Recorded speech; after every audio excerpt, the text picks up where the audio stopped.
هذا هو الذي يبدأ الخلق ثم يعيده وهو أهون عليه، وله المثل الأعلى في السماوات والأرض، وهو العزيز الحكيم.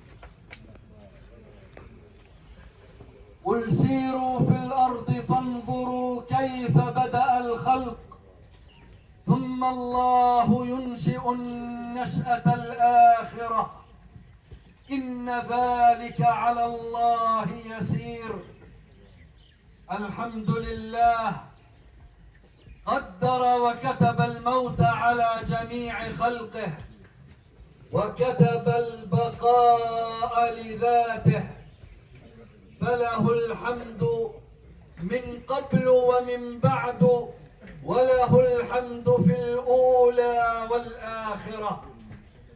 والصلاة والسلام على من اختاره الله رحمة للعالمين وحجة لله على الخلق أجمعين، ففتح به أعينا عميا وآذانا صما وقلوبا غلفا، وهدى به من الضلالة وجمع به من الشتات وعلم به من الجهالة وأخرج به الناس من الظلمات إلى النور.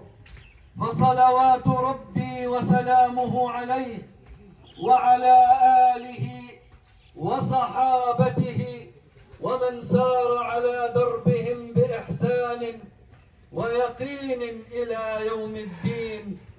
أما بعد، فيا معشر المؤمنين، يقول ربنا تبارك وتعالى: كل نفس ذائقة الموت ثم إلينا ترجعون. ويقول ربنا تبارك وتعالى: كل من عليها فان. هذا قدر الله الذي لا نملك معه إلا الرضا والتسليم. والله تعالى هو العزيز الحكيم، العزيز الذي لا يمانع ولا يغالب، والحكيم الذي يقدر الأشياء وفق ما تؤدي إليه من خير وبركة ورحمة. يقول ربنا عز من قائل في مدح المؤمنين الصابرين، في مدح الراضين بقضائه وقدره، المستسلمين لأحكامه، الذين إذا أصابتهم مصيبة قالوا إنا لله وإنا إليه راجعون. إنا لله ما معناها؟ إنا لله مملوكون لله، فهو من وهبنا الحياة. الله عز وجل هو الذي وهب الحياة، وهو وحده الذي يوقفها، وهو وحده الذي يستردها. إنا لله كتب لبعضنا أن يعيش 10، ولبعضنا أن يعيش 20، ولبعضنا أكثر أو أقل. هو العزيز الحكيم، كل ذلك وفق الحكمة المتناهية، وفق الحكمة البالغة. إنا لله وهبنا الحياة، فلو شاء لم يهبها أصلا، ولو شاء لجعلها قصيرة جدا. فمن عاش مهما عاش عليه أن يحمد الله عز وجل. إنا لله وإنا إليه راجعون. قدر لبعضنا أن يرجع إلى الله بالمرض، أن يرجع إلى الله بالحوادث، أن يرجع إلى الله بالقتل، أن يرجع إلى الله بصورة أو بأخرى. الله وحده الذي قدر ذلك أيضا وفق حكمته العظيمة البالغة. إنا لله لا مجال لنا أن نطيل أو أن نقصر من أعمارنا، وإنا إليه راجعون. لا مجال لنا أن يكون لنا اختيار كيف نرجع ومتى نرجع إلى الله عز وجل.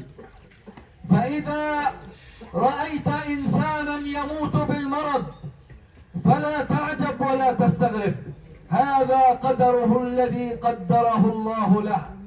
وإذا رأيت إنسانا يموت في حادث فلا تعجب ولا تستغرب، فهذا الذي قدره الله له، ولم يكن ثمة مجال لغير قدر الله أن يعمل في كونه. لا مجال لقدرة أخرى، لتقدير آخر أن يتدخل في مجريات حوادث هذا الكون. من مات بالمرض مات بقدر الله الذي قدره له، ومن مات بالقتل مات بقدر الله الذي قدره له. فما علينا إلا الرضا والتسليم والاستسلام لأمر الواحد الديان. أيها الأحبة الكرام، الفقد صعب والرحيل عن الدنيا مصاب، وكيف إذا كان الراحل أبا أو أما؟ نسأل الله عز وجل أن يحسن قبولها، وأن يكرم مثواها، وأن يوسع مدخلها، وأن ينور عليها قبرها مد بصرها. اللهم يا ذا الجلال والإكرام تقبل شهداءنا أجمعين، وارحم موتانا أجمعين. اللهم تقبل شهداء المسلمين، اللهم ارحم موتى المسلمين. اللهم يا رب كما قدرت لها حياة وقدرت لها وقتا ترجع فيه إليك، فاجعل قدرها جنة ورضوانا.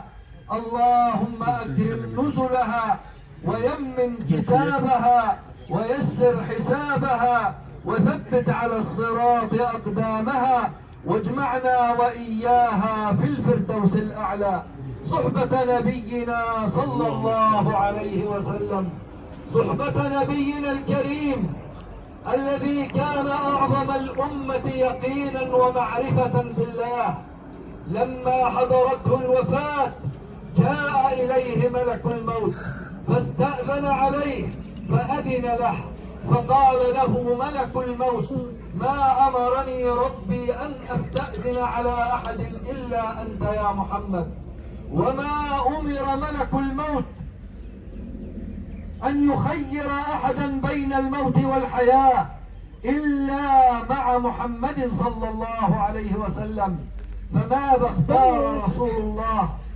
قال الرفيق الأعلى، الرفيق الأعلى، الرفيق الأعلى اختاره رسول الله صلى الله عليه وسلم. فما عند الله أيها الأحبة الكرام خير للعبد المؤمن.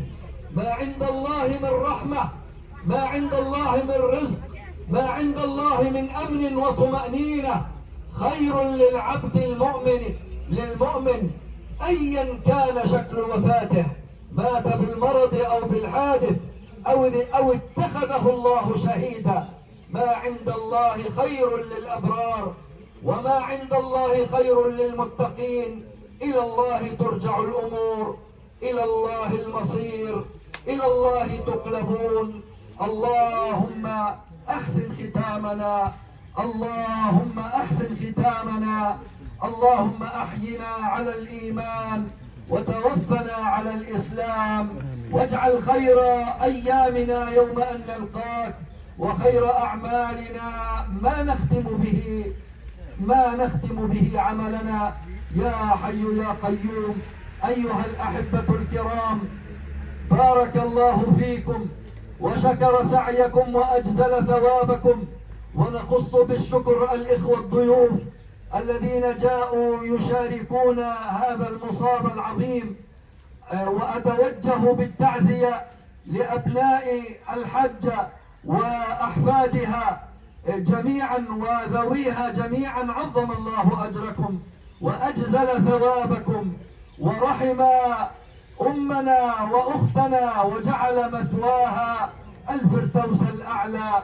أهدي وإياكم ثواب قراءة سورة الفاتحة لروحها ولسائر أرواح المؤمنين.